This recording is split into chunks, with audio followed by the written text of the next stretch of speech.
daratan RSC.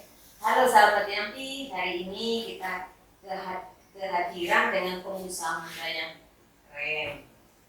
Siapakah dia? Nanti kita langsung sapa. Bagaimana pengalamannya, memberikan inspirasi kepada kita untuk tidak berusaha di pertanian. Jadi untuk itu kita sapa langsung teman kita. Selamat pagi Pak Nanan Yusuf. Pagi Bu. Alhamdulillah bisa hadir di dalam podcast Yampi. Mungkin dengan ini sahabat Yampi bisa mendengar langsung bagaimana Pak Nanang mengawali dengan blimbingnya. Bagaimana Pak Nanang awal bisa memilih blimbing menjadi komoditas unggulannya? Mungkin bisa diceritakan. Ya, terima kasih Ibu. Blimbing Depok. Ya, jadi kita punya yang namanya Blimbing Dewa Depok. Jadi kenapa awal mulanya ini blimbing ini sangat baik dibudidayakan dan dikembangkan di daerah Depok. Kita kan daerah perkotaan. Nah, ini blimbing dewa ini sangat cocok karena tanamannya ini bisa untuk tanaman peneduh, tanaman pelindung, juga tanaman produksi, Bu. Jadi kita ini produktivitas buahnya ini sangat tinggi. Jadi buah tanam dari tanaman, kita kan perkotaan butuh penghijauan. Jadi penghijauan yang mandiri lah dari masyarakat, dari petani. Ini kita coba menghijaukan kota dengan produk tanaman blimbing salah satu. Jadi buah ini unggul karena pertama tanamannya dia itu tidak mudah termasuk tanaman kuat. Enggak rubah. Terus akarnya pada saat kita tanam di dekat-dekat bangunan, dekat rumah itu tidak merusak struktur bangunan. Terus selanjutnya dia produktivitasnya sangat tinggi. Setahun bisa 3 kali musim. 3 kali panen, Bu. Nah, terus untuk produktivitasnya satu pohon itu bisa sampai satu musim itu satu kali panen itu bisa antara 1.000 sampai 2.500 buah per pohon. Per pohon. Jadi rata-rata kita sekilo 5. Ya 200 gram lah. 200 gram per buah. Kita rata-ratakan atau sekilo 4 250 gram. Jadi terus buah ini belimbing ini bisa warnanya juga menarik. Warnanya menarik, terus rasanya manis. Nah, terus dia lebih menarik. Nah, terus pangsa pasarnya sangat terbuka lebar, sangat banyak, Bu, untuk pasar. Jadi masalah pasar enggak ini ya. Untuk pasar kita buka, bahkan masih kekurangan. Betul, kekurangan supply, Bu, dari petani. Dan jenisnya ada berapa jenisnya? Kalau yang di Depok itu kita nanam varietas Dewa. Ya, ini ya. Blimbing Dewa Depok makanya. Ada di hadapan kita ini varietas Dewa. Nah, ini unggulan memang. Unggulan Kota Depok. Jadi unggulan Kota Depok memang yang tersebar di 11 kecamatan di Kota Depok. Jadi Kota Depok itu ada 11 kecamatan, 63 kelurahan. Kita dan rata-rata menanam. Iya, rata-rata ada tanaman blimbing. Jadi awalnya Pak Nanang ini usaha tadinya atau yang digeluti adalah blimbing. Jangan-jangan blimbing ini yang sampai membawa Pak Nanang ke Jepang. Siap, Bu. Nah ini menarik sekali sahabat Yampi. Jadi dengan blimbing Pak Nanang bisa pergi ke Jepang. Nah, ceritanya gimana tuh awalnya Pak Nanang ke Jepang dengan blimbingnya? Iya, awal mulanya saya tanam blimbing ini di tahun 1997. Jadi sebelum krisis moneter pada saat itu. Jadi awalnya Depok itu kan ada tanaman pangan, tanaman sayur gitu, dia hortikultura. Terus ada kita mencoba menanam blimbing. Jadi varietas blimbing Dewa. Nah, terus pada satu kesempatan gitu ada tawaran seleksi untuk magang ke Jepang. Jadi ada seleksi awal dari ada beberapa tahapan sampai berangkat ke Jepang, Bu. Nah itu unggulannya belimbing. Betul, ya? Bu. Kita Pada saat seleksi itu kan biasanya kita tanya usaha tani apa? Belimbing. Belimbing. Jadi memang belimbing sudah digeluti dari awal sampai hari ini ya. Sampai hari ini. Konsisten. Dan saya lihat ini pengembangannya cukup banyak. Iya, Bu. Tidak hanya buah segar ya, tapi juga ada olahan yang lain. Ada gitu, olahan. ya. Iya.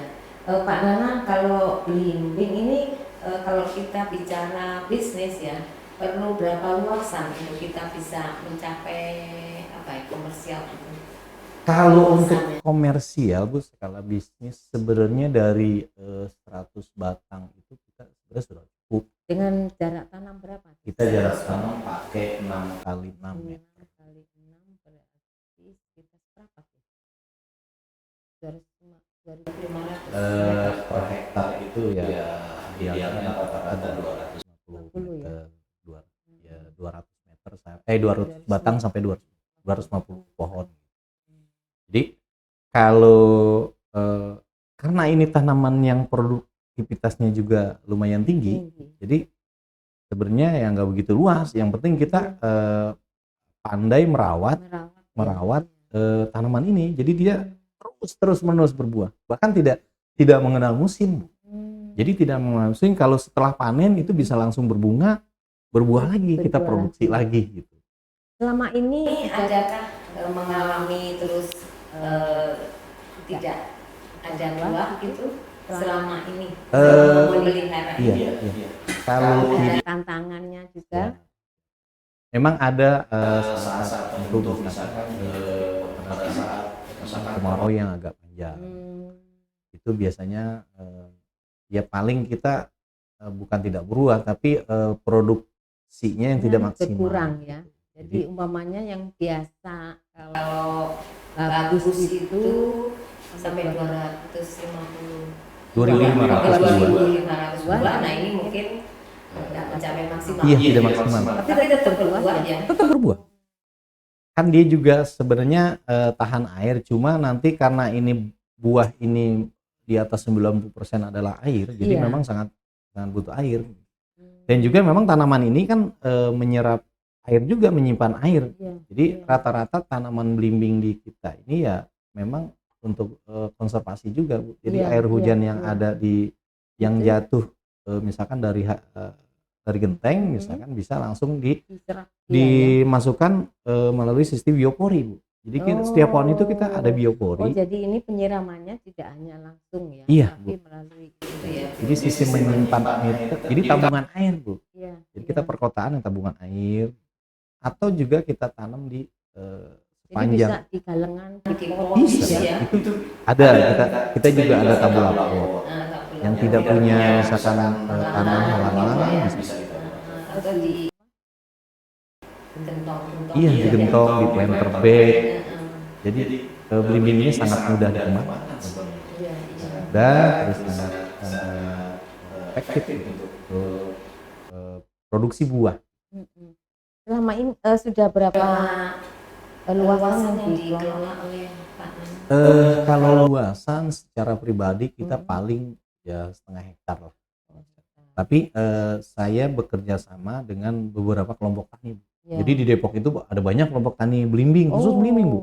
Jadi kalau kelompok tani yang umum ada ikan, ada macam-macam itu banyak. Tapi yang khusus di belimbing itu saya pernah bentuk kelompok tani itu di 25 kelompok tani sekota Depok tuh.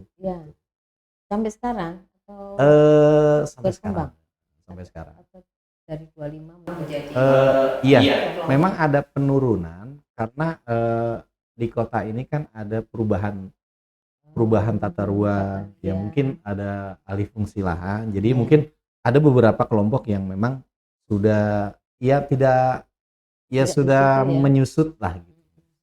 Tapi produktivitas tetap kita genjot, Bu. Lalu kaderisasinya gimana, Pak? Kalau kaderisasi kebetulan kelompok saya kan kelompok tani Kali Licin, Bu. Jadi kelompok tani yang memang kita berfokus pada teman-teman anak-anak muda nih, anak-anak muda, teman-teman yang misalkan belum kerja, tapi ayo dong kita mulai bertani. Jadi bukan hanya nanti di farmnya, bukan hanya di misalkan di kebunnya, tapi nanti dia di pemasarannya, di pengolahannya. Jadi kaderisasi setiap tahun kita ya terus mengkaderisasi. Jadi kita mengenalkan produk unggulan kita memang ya skalanya untuk bisnis, untuk usaha gitu. Jadi ya, artinya kan ini tidak hanya buah segar ya. Iya. Nah, pengembangan itu sejak kapan nih Pak Nanang? Pengembangan menjadi sirup, menjadi dodol, sejak kapan pengembangan? Pengembangan ini ya sudah lama sih sebenarnya, 5 tahun ke belakang sih sebenarnya sudah gitu. Kita sudah ya beberapa kali kita mencoba nih mengolah. Jadi selain kita ada produk freshnya, kita juga untuk olahan gitu. Ada berapa jenis ya olahan yang untuk sementara sekarang ini ada sekitar 7 jenis tuh. Ya. Jadi kita ada yang namanya dodol belimbing. Nah, dodol nih, mungkin ditunjukin nih. Dodol. Yang namanya dodol. Iya, dodol. Terus ada yang namanya itu pai belimbing. Pai ini kayaknya produk baru ya. Kayak Bali kita kan dikenal pai. Pai belimbing. Terus ada juga ini yang di botol ini sirup belimbing. Ini sirup belimbing. Ya. Sirup belimbing. Iya. Berarti ini asam-asam gitu ya? Iya. Jadi untuk konsumsi kita dicampur air, apalagi dikasih batu es. Ya. Terus ada soda. Untuk kita makan Iya, roti. makan roti. Oke. Ini Bu ada jusnya yang langsung diminum, dikonsumsi. Ini lebih bagus. Lagi nanti itu cukup beli ini ya, Pak Nanang ya. Ini ada keripiknya Bu. Ada keripik belimbing. Nah, ini keripik belimbing. Kita buat buah. Ini jual secara langsung dan juga online ya kayaknya. Soalnya kok ada pasarsewa.com gitu. Dan ini bisa dipasarkan selama ini dipasarkan kita ada di Dekomat, di Balai Kota Depok juga ada, di UKM juga yang secara umum juga udah meluas. Nah ini kita ada tank belimbing. Jadi tank dari biasanya kacang. Ya, ini belimbing.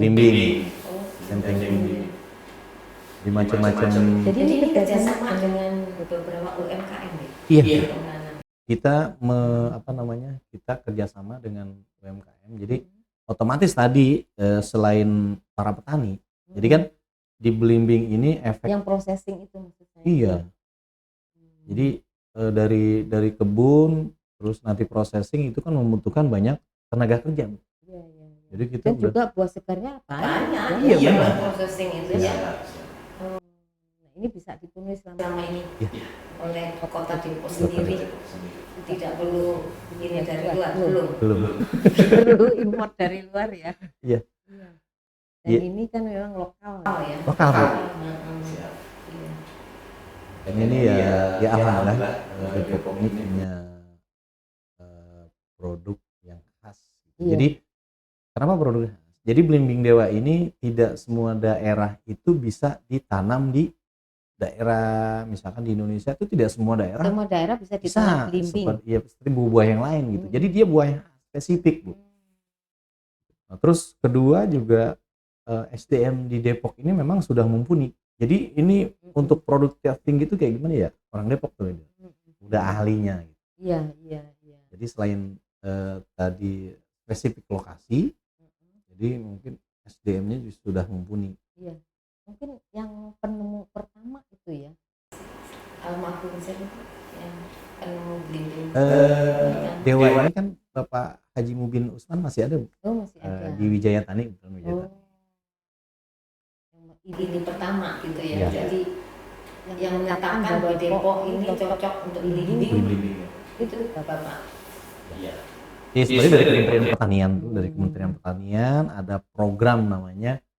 Kalau untuk awalnya sih program dulu saya ingat tahun 97 itu 1997 ada program namanya dari Kementerian Pertanian GSPG, Gerakan Sadar Pangan dan Gizi. Jadi yang di awal kita disupport itu ada beberapa tanaman buah yang memang disupport di trial lah. Kita ada belimbing dewa. Jadi ada rambutan binjai dulu, ada kelapa entok sama durian montong.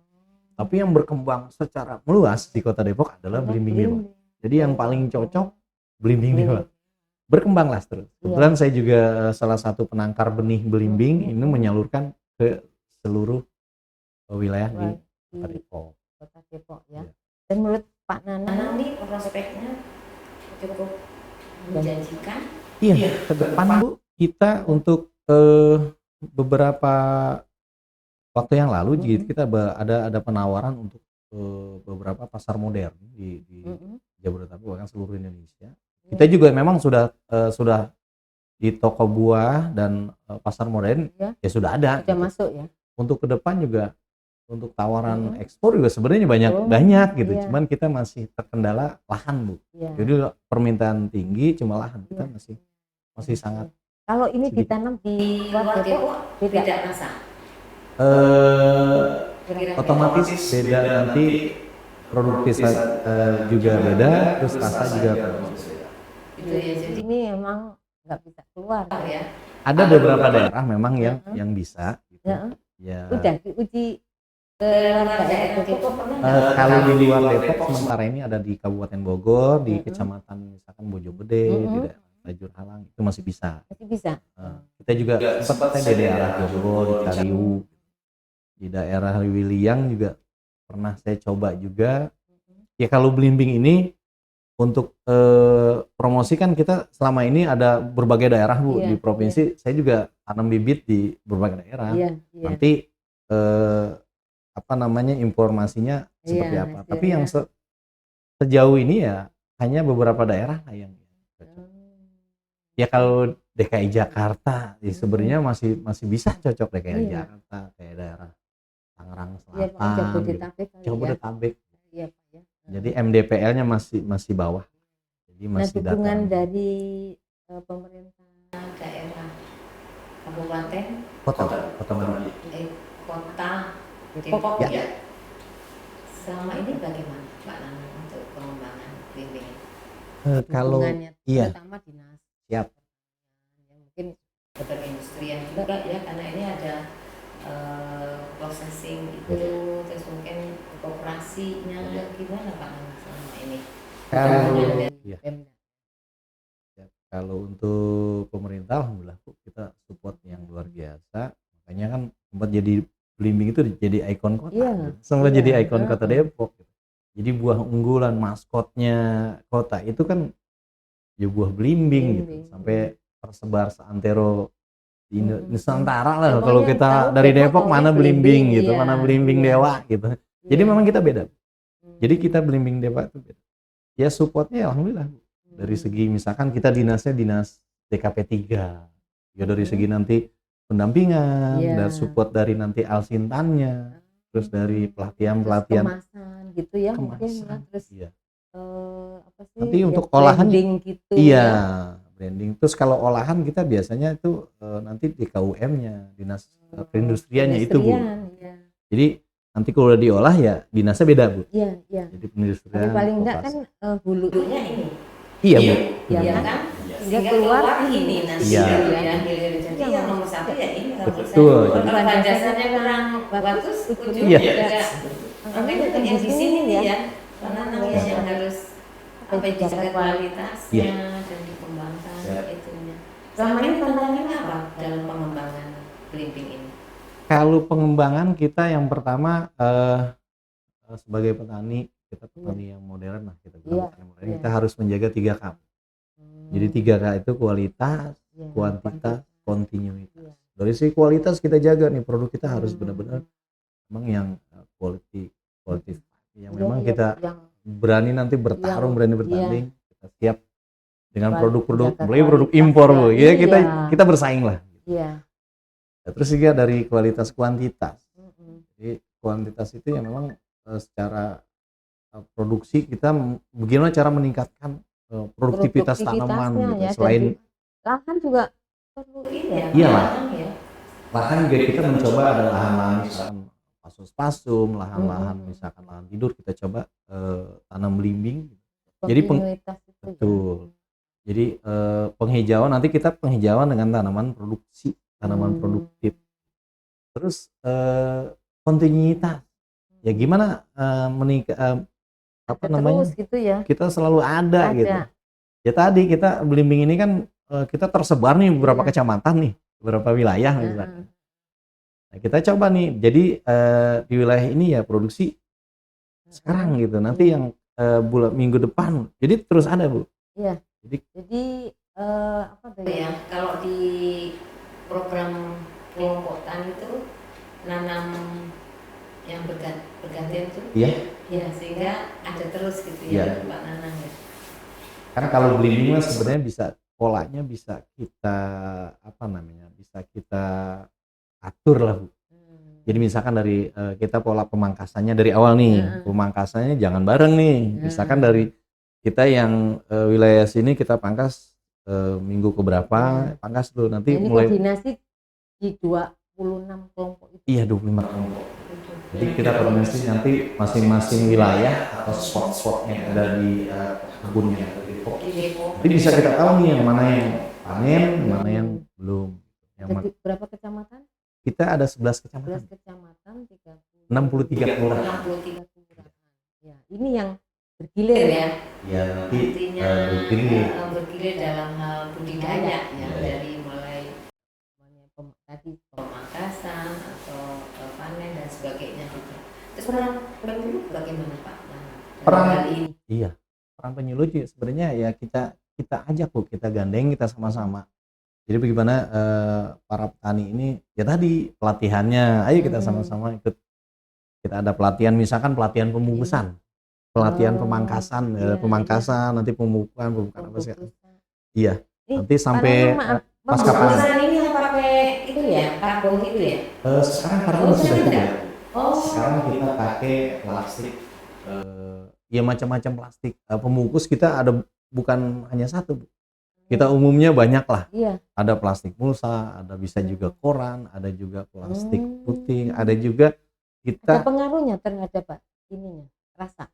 Kalau rasa paling nanti di warna. Oh, warna. Kalau rasa biasanya kita untuk treatment pupuk pemupukan di situ perawatan kita dengan air. Kalau rasa kita main di situ. Nanti bisa kita. Kalau warna di pembungkus tadi. Di pembungkus. Oh gitu. Bisa yang kuning gitu ya. Ya. Terus ada semu hijau, ada saya lihat begitu. Ya, kalau belimbing ini Bu, kita kan biasa petani setelah panen itu kita pertama kita ada penggradingan. Jadi di grading, di grade itu biasanya ada kelas-kelas. Ya. Ada kelas A, itu kelas A biasanya di atas 300 gram tuh ke atas. Berarti sekilo 3. Kilo 3. Ada kelas B, kelas B itu antara kisaran dari 300 sampai 150 gram. Kilo 4, 5. Nah yang selebihnya C, Bu. C itu yang kelas yang memang di bawah 150 gram. Ada juga nanti kita di grading itu ada indeks, Bu. Indeks itu kematangan. Jadi warna, Bu. Kita dari warna indeks itu dari mulai indeks 3 sampai 6. Nah, kalau ini rata-rata untuk pasar itu biasanya untuk modern tuh indeksnya 34. 3. Karena untuk pasar modern itu kan bisa disimpan agak lama. Atau kalau untuk tradisional market itu biasanya di angka di atas 5 sampai 7. Ya, karena memang permintaan udah matang gitu ya. Itu karena kan dia langsung nih di apa namanya di lapak-lapak. Nggak boleh lama-lama ya. Nggak boleh lama-lama. Nanti busuknya ini masih bisa dimanfaatkan. Nggak busuknya Bu. Kalau belimbing itu biasanya kalau kita paling kalau nggak nyampe busuk udah habis, Bu. Oh, Udah gitu. sold out Bagus gitu. dong ya. Iya, paling juga nanti kita ya tadi kalau memang sudah eh, apa namanya sudah bagus misalkan dalam apa namanya di penjualan itu paling kita buat buat olahan gitu. Olahan. Diolah Iya. jadi berbagai produk. Iya. Nah, sekarang kalau Terkait dari lamanya ya. Kalau Kalau dengan pasar modern itu kan enggak cash and carry ya. Eh, Ada masa ya ini biasanya pembayarannya. ya nah di itu giro. pernahkah kejadian semuanya nggak habis terus dibalikin produknya?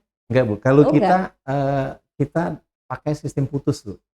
Jadi kalau barang nggak habis ya itu tanggung jawab si retail gitu. Oh, gitu. Kalau petani udah lepas ada ya? lepas. Oh. Selain kita masuk dari gudang kita sampai gudang mereka di sana, gudang kita QC langsung gudang kita QC di sana, di QC juga. Ya alhamdulillah, Bu, kalau kita apa namanya komunikasi baik, ya kita juga ya kan kita simbiosis mutualis, jadi kerjasama saling menguntungkan. Kita membuat produk bagus, si retail atau pasar itu juga dapat produk bagus nanti untuk konsumen. Harga selama ini cukup ini bagus. Kalau harga kita ya alhamdulillah bagus. Jadi karena permintaan juga bagus, kita harga juga ngikutin. Iya. Dan ini menurut Pak Nanang budidaya yang masih bisa dilakukan selama ini dan tentunya bagi para petani muda ya. Untuk tidak berputus asa kalau tidak menemukan aku harus nanam apa gitu, kira-kira apa Pak Nanang kiat-kiatnya? Iya, kalau mungkin pesannya ke sana. Siap. Ya, jadi dari semangat ini iya. muda. Jadi sahabat Yampi, jangan kalah sama Pak iya, Nanang. siap. Sahabat Yampi, kalau saya sih punya prinsip ya kita bagaimana menciptakan lapangan kerja, Bu. Jadi bagaimana kita sebagai anak muda kita menciptakan lapangan kerja. Bagaimana untuk lapangan kerja kita sendiri dan juga nanti untuk orang lain, teman-teman kita. Jadi kalau produk misalkan produk pertanian apa yang ada di daerah kita, yaitu kita kembangkan. Jadi misalkan produk apa yang sangat cocok di daerah kita itu ya kita kembangkan. Jadi kita nanti semaksimal mungkin kita fokus ya. Fokus kita sampai dari produksi kita sampai quality control pun kita yang apa namanya kita buat sebagus mungkin. Nanti pasar akan apa namanya akan minta. Jadi pasar akan minta dan loyal ya nantinya ya. Iya, Bu. Nanti kalau produk kita udah bagus nanti otomatis permintaan juga lumayan jadi bagus. Iya. Nah, ngomong-ngomong mengenai ini Pak Nanang nih, saya tahu kan pernah magang ke Jepang. Hubungan dengan utusan selama ini bagaimana? Kalau masih terus ini berlanjut. Tahun berapa ya waktu saya ke Jepang itu tahun 2001. Jadi udah 24 tahun. Jadi ya. saya angkatan ke-17, Bu. 17 di program remaja. Saya di Jepang itu di Provinsi Kumamoto, Bu, dengan apa namanya? Otosan saya Nishia Marikia, Bu. Kebetulan di Jeruk, di Orchard, saya di Jeruk, di Kyushu. Di Kyushu itu di Kumamoto, di Kawachimachi. Iya. Dan itu pengalaman selama 1 tahun di sana. 1 tahun, Bu. Sana di bidang jeruk ya. Bidang jeruk. Sehingga waktu kembali bidang belimbing tetap buah, cuman buahnya buah belimbing. Iya, tapi cara budidayanya nggak jauh beda. Nggak jauh beda. Ya kita pertama dari etos kerja, tadi dari kualitas, ya 3K tadi. Jadi kalau di Jepang itu kan ya etos kerja kita, terus tadi 3K itu kualitas, kuantitas, produk kita jaga. Jadi itu fokus. Memang sudah ini ditekankan di Jepang waktu itu memang 3K ini menjadi pegangan ya untuk bisa produknya di pasaran itu bagus gitu ya Mbak Nanang ya. Betul, Bu. Kalau di Jepang itu ya memang produk kita bahkan kalau di sana yang reject itu ya dibuang. Jadi buat apa gitu? Kalau Iya, di sana, iya. kalau di kita kan masih ada nilai, tapi kalau di Iya. sana enggak. Makanya wah berarti produk kita harus benar-benar bagus. Karena persaingan lagi global, Bu, persaingan global. Kita sekarang kompetitor belimbing aja untuk nasional, internasional itu kan, misalkan tetangga kita Malaysia. Siapa saingannya? Malaysia, Bu. Malaysia. Jadi Malaysia itu sudah dia sudah merambah ke Eropa, Bu. Jadi pasar Eropa, di Cina gitu, udah ke sana. Nah, mudah-mudahan di kita nih, di Indonesia bisa mengejar nih. Ya. Nah, sekarang ada berapa wilayah yang memang potensial untuk produksi belimbing ini Di Indonesia? Iya. Kalau di Indonesia itu ada ya di DKI juga sebenarnya masih ada, Bu. DKI Jakarta itu ada, di daerah Jakarta Selatan gitu. Untuk Jawa Barat itu ada pertama Depok, Kabupaten Bogor sebagian ada, terus di daerah Tasik, Ciamis juga ada. Pengembangan sebenarnya dari Depok, Bu. Nah, terus kalau sentra belimbing yang di Jawa Timur itu ada di Blitar, di Tulung Agung sama Kediri. Jadi sentra-sentra. Varietasnya masing-masing beda. Masing-masing daerah itu beda. Itu Jawa. Kalau Sumatera? Sumatera itu ada, dulu pernah ada di Sumatera Utara. Sumatera Utara. Lembang juga ada. Tapi mungkin enggak sebesar pengembangan di sini ya. Betul. Karena kan kalau Depok sekitarnya kan dekat dengan misalkan pasar gitu. Ya otomatis pengembangannya lebih cepat gitu. Karena kan belimbing ini kalau terlalu jauh dengan pasar juga transportasinya itu transportasi, Bu. Mengganggu kualitas juga. Iya, otomatis gitu.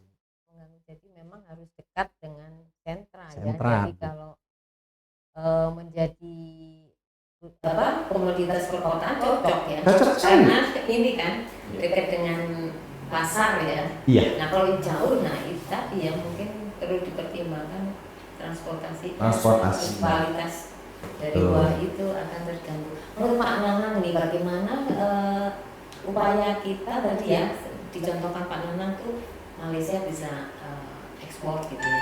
Menurut Pak Nanang upaya apa nih supaya kita bisa melakukan hal yang sama? Dukungan apa? Terus mungkin kita perlu kolaborasi dengan siapa saja gitu. Iya, baik. Kalau ini menurut saya, menurut pengamatan saya pernah ke Malaysia, Bu. Pernah di on farmnya belimbing juga. Karena saya pernah 2012 itu ada workshop Afarwa Karambola di Kuala Lumpur dengan anggota ASEAN yang mewakili Indonesia dengan Pak Awit, Pak Tuban dari Jawa Timur, Pak Tuban dari Balai, bareng kita di Kuala Lumpur. Saya melihat di sana itu dukungan lahan luar biasa.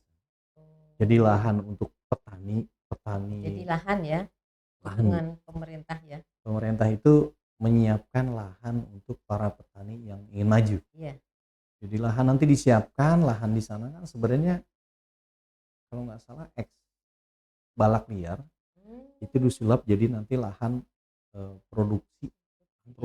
Jadi di sana ada belimbing, ada nangka, ada berbagai macam tanaman buah. Jadi buah tropis.